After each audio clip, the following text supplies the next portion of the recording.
when I look at a frame, you know, previously they used to actually write 6061 or 7075, and I find it more in the bigger vehicle. I haven't seen it on this at all, and it's too shame. It should be like what this metal is. Probably it's in the instruction or something. And then they put this plate over here on the box, you know, like you cannot see it, but there's a plate like so when you jump it hit and it's don't damage the bottom.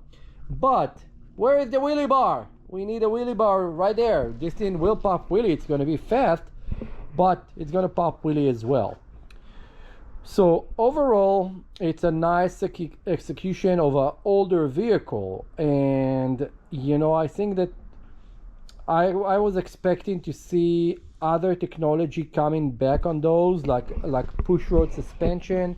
If you don't know what is push rod suspension, those shocks, instead of going that way, they will go that way, and they're going to have a triangle here to transfer the power.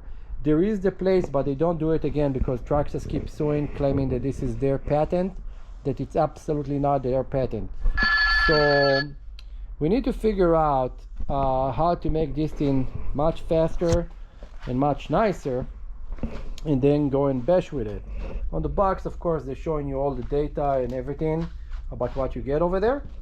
So don't forget, like, subscribe, and share. If I miss anything, I'm gonna do a couple more videos.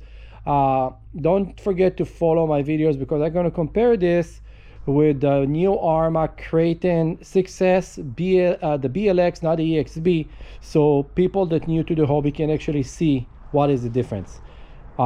We have one of those left. They all sold out already in our shop.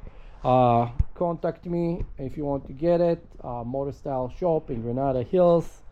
And this is a new toy. You guys gonna crash it, break it, and then we have the parts for you. What do you know? Look, wall full of parts.